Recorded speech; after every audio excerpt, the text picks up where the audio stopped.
ইমাম শাফি, জন্ম 150 হিজরিতে, মৃত্যু 204 হিজরিতে। কতদিন আগের মানুষ। ইমাম শাফি রাহিমাহুল্লাহ বলছেন, ইযা রাআইতুম কালামি ইউখালিফুল হাদিস ফা'মালু বিল হাদিস ওয়াজরিবু কালামি আল হায়েত। তিনি বলছেন, শোনো, খুলুন কিতাবুল মিজান, আব্দুল ওহাব শাহরানির প্রথম খণ্ডের 61 পৃষ্ঠা 63 পৃষ্ঠার মধ্যে আলোচনা আসছে। এই 4 ইমামের বক্তব্য আসছে। একজন হানাফি বিদ্বান তিনি এই কিতাবটা লিখেছেন, কিতাবুল মিজান বইটার নাম। তো তিনি বলছেন, ইমাম শাফি বলছেন, ইযা রাআইতুম কালামি ইউখালিফুল হাদিস। দেখেন, তারা কি অন্ধ অনুসরণ করতে বলে গেছেন? কি চমৎকার কথা! এত বড় বিদ্বান, এত সম্মান তাদের। যদি আমার কথা দেখো হাদিসের বিরোধী, তো তোমরা হাদিসের প্রতি আমল করবে। ফা'মালু বিল হাদিস, হাদিসের প্রতি তোমরা আমল করবে। ওয়াজরিবু কালামি আল হায়েত, আমার কথাকে দরজার দেওয়ালের সাথে ছুঁড়ে মারবে, যেন আমার কথাটা একবার নষ্ট হয়ে যায়। কত উদার মনের মানুষ, কত উদার পান। ইমাম আহমদ বিন হাম্বল, 4 জন শ্রেষ্ঠ ইমাম, তার বক্তব্য শুনলে আরো আশ্চর্য হয়। 10 লক্ষ হাদিসের হাফেজ, 10 লক্ষ। ইমাম বুখারী তার উস্তাদ, ইমাম বুখারীর তার ছাত্র, 10 লক্ষ হাদিসের হাফেজ। কত বড় বিদ্বান আপনি চিন্তা করেন। তিনি বলছেন, এই জনতা শোনো, লা তুকাল্লিদনি ওয়ালা তুকাল্লিদান্না মালিকান ওয়া শাফিয়া ওয়াল আউজাইয়া ওয়ান নাখিয়া বাল খুদিল আহকাম মিন হাইসু আখাযু মিনাল কিতাবি ওয়াস সুন্নাহ। ইমাম আহমদ বিন হাম্বল রাহিমাহুল্লাহ 10 লক্ষ হাদিসের হাফেজ। ভিতরে অহংকার নেই, জিদ নেই, আত্মাটা কত বড়, কত প্রসারিত আত্মা। তিনি বলছেন, তোমরা আমার তাকলিদ করো না, আমার কথার অন্ধ অনুসরণ করো না, ইমাম মালিকের কথার অন্ধ অনুসরণ করো না, ইমাম শাফির কথার অন্ধ অনুসরণ করো না, ইমাম আউজাইর কথার অন্ধ অনুসরণ করো না, ইব্রাহিম নাখির কথার অন্ধ অনুসরণ করো না। বরং তোমরা সেখান থেকে গ্রহণ করো যেখান থেকে তারা গ্রহণ করেছেন। তারা গ্রহণ করেছেন কোথায় থেকে? মিনাল কিতাবে ওয়াস সুন্নাহ, কুরআন এবং সুন্নাহ থেকে। তারা যেমন নিয়ে আমল করেছে, তোমরাও ঠিক সেখান থেকে নিয়ে আমল করো। তোমরা অন্ধ তাকলিদ করো না। খুলুন ইকদুল জিদ ফি আহকামিল ইজতিহাদ ওয়াত তাকলিদ। ইমাম শাহ ওলিউল্লাহ মুহাদ্দিস দেহলভী, তার একটা গ্রন্থ, এই গ্রন্থের 87 পৃষ্ঠার মধ্যে তিনি আলোচনা করেছেন। বক্তব্যটা কি চমৎকার কথা বলেন তো। তারা কেন বলেছেন এই কথাগুলি? তারা এই কথাগুলো কেন বলেছেন? বলার কারণটা হলো এই, বলার কারণটা হলো এই, আমার কোনো কথা যদি কেউ মেনে চলে, আমার নাম দিয়ে যদি মেনে চলে, তাহলে আর কোরআন হাদিস যদি না থাকে, তাহলে আমি মাবুদ হয়ে যাব। নাউজুবিল্লাহ। এই জন্য তোমরা আমাদের তাকলিদ করো না। 4 ইমামের কোনো দোষ আছে? আচ্ছা, আর একটা কথাই চাই, এবার একটু হাদিসে যাই তো।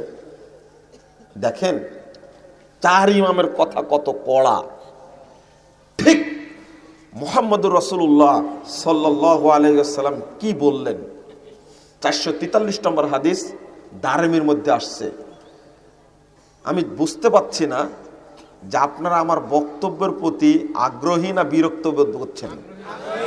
আমি বুঝছি না,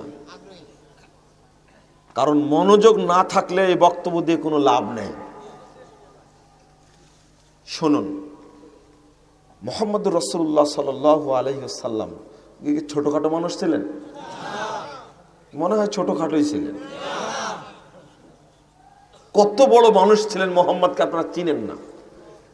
আর মুহাম্মাদের উম্মতের কপাল পোড়া, এই বর্তমান উম্মতের কপাল পোড়া, এরা মুহাম্মাদের সুন্নাত আদর্শ ছেড়ে পীর ফকিরের আদর্শ গ্রহণ করেছে। এটা সবচেয়ে বড় ভয়ঙ্কর তাদের জন্য, বড় ভয়ঙ্কর এটা। আমি কেন বলছি কথাটা একটু শুনে নিন।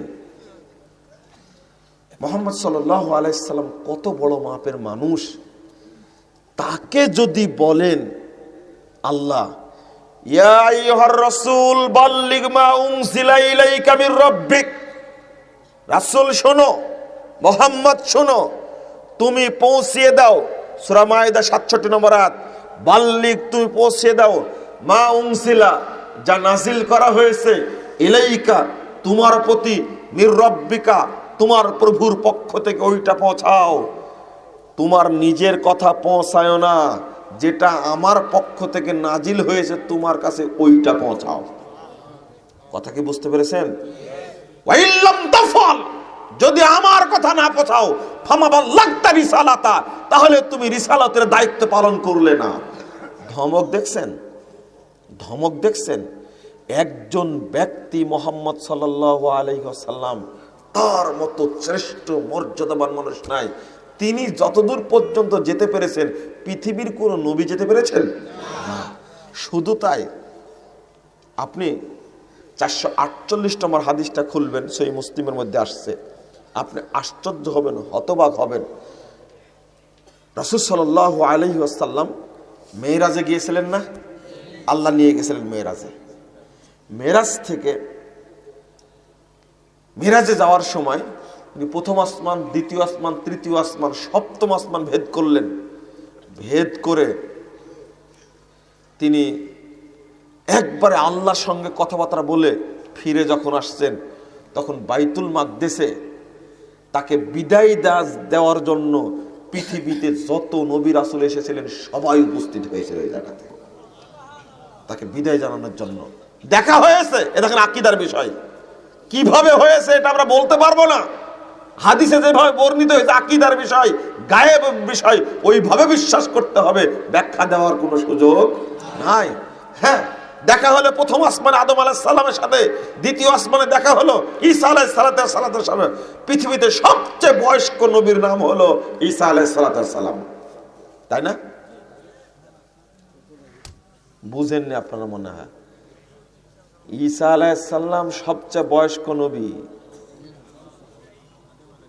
আদম আলাইহিস সালাম সবচেয়ে বয়স। কত বয়স ছিল? 1000 বছর, তাই না? 1000 বছর, 60 বছর বাদ বা 40 বছর বাদ, তাহলে 900 কত? আরে ঈসা আলাইহিস সালাম আসার পর থেকে নিয়ে মুহাম্মদ সাল্লাল্লাহু আলাইহি সাল্লাম আসার মাঝেই তো চলে গেছে 1000 বছর। তাহলে ঈসা আলাইহিস সালাম দুনিয়ায় আবার আসবেন না আসবেন না? আসবেন। এবার হিসাব করে দেখেন বয়স কত তার। কোনদিন তো আপনার হিসাব করে বুঝতে পারেননি, বুঝেননি মনে হয়। কথা কি বুঝতে পারলেন? মানে তিনি তো আসবেন, হ্যাঁ আসবেন, তখন তার বয়স হবে 33 বছর। কিন্তু এতদিন যাবত কোথায় আছেন? আল্লাহ কি না পারেন না, এটা ভেবে দেখেছেন আপনার? আল্লাহ কি পারেন না? ঠিক 33 বছর বয়সে আল্লাহ তুলে নিয়েছেন দ্বিতীয় আসমানে, আবার 33 বছর বয়সে এতদিন পরে আবার ওই বয়সে আসবেন পৃথিবীতে। 40 বছর বেঁচে থাকবেন, 7 বছর রাজত্ব করবেন, খেলাফত পরিচালনা করবেন। ইমাম কি বলে, ঈসা আলাইহিস সালাম সবচেয়ে বড় বয়স নবী, সবচেয়ে, তাই না? আল্লাহ রাসূল থেকে নিয়ে আগে 1000 বছর পূর্বে, এখন থেকে হয়ে গেছে কত বছর? তাহলে আদমের বড় হয়ে গেছে না ছোট হয়ে গেছে? এমনি বড় হয়ে গেছে। এত তিনি এখনো জীবিত আছেন না? ঈসা আলাইহিস সালাম মারা গেছেন? জীবিত আছেন, দ্বিতীয় আসমানে আছেন। তার সাথে দেখা হলো, ইব্রাহিম আলাইহিস সালামের সাথে দেখা হলো, মুসা আলাইহিস সালামের সাথে দেখা হলো, হারুন আলাইহিস সালামের সাথে দেখা হলো। আবার সব নবী তাকে বিদায় দেওয়ার জন্য এসেছেন বাইতুল মাকদেসে। আসার পরে 2 রাকাত সালাত আদায় করবেন, সব নবী উপস্থিত আছেন ওই জায়গায়। আদম আলাইহিস সালাম সকলের পিতা, ওখানে আছেন আবুল আম্বিয়া, সমস্ত নবীর বাপ ইব্রাহিম আলাইহিস সালাম, সেখানে আছেন সারা পৃথিবীর শাসক দাউদ সুলাইমান আলাইহিস সালাম, ওখানে আছে মুসা কালিমুল্লাহ, ওখানে আছেন ঈসা রূহুল্লাহ। ইমামতি করবেন কে? এত নবী, সবই নবী, নবী এবং রাসূল।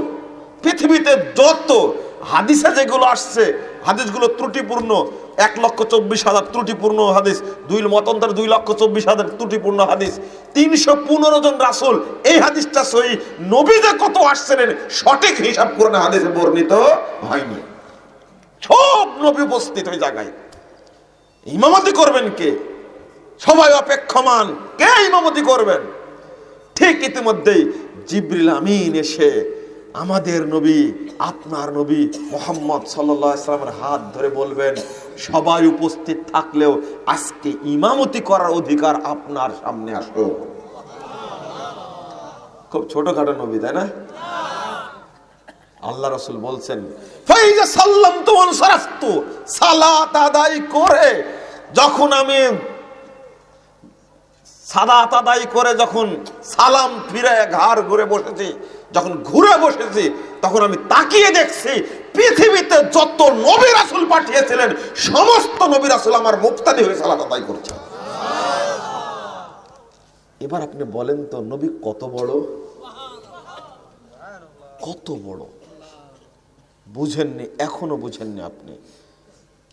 4487 নম্বর হাদিস সহিহ বুখারীর মধ্যে আসছে। দেখেন নবী কত বড়, নবীর পাওয়ার কত, আমাদের নবীর পাওয়ার কত, আর আপনাদেরই বা পাওয়ার কত। নবীর পাওয়ারের কারণে আপনাদের যে পাওয়ার উম্মত হিসাবে, আপনাদের যে পাওয়ার, এটা অকল্পনীয়, আপনি ভাবতেও পারেননি। হাইরে কপাল পড়া উম্মত, আজকে নবীর আদর্শ ছেড়ে দিয়ে ঈদে মিলাদুন নবী করে বেড়াচ্ছ। গতকালকে গেছে ঈদে মিলাদুন নবী, যেটা নবী করেননি, যেটা করেননি সাহাবা কেরাম, যেটা করেননি তাবেঈন ইজম, তাবেঈগণ, মুহাদ্দিস উলামায়ে কেরাম করেননি, সেটা 625 হিজরিতে এই বেদাতে আমল চালু হলো। সারা দেশে ঈদে মিলাদুন নবী পালন করে বেদাতি কার্যক্রম করে শিরকে আকবার করে মুসলিম উম্মাহকে ধ্বংস করে দিলেন। ভাবাই যায়নি, চিন্তাই করা যায়নি যে আমার উম্মত এটা করবে। কপাল পোড়া।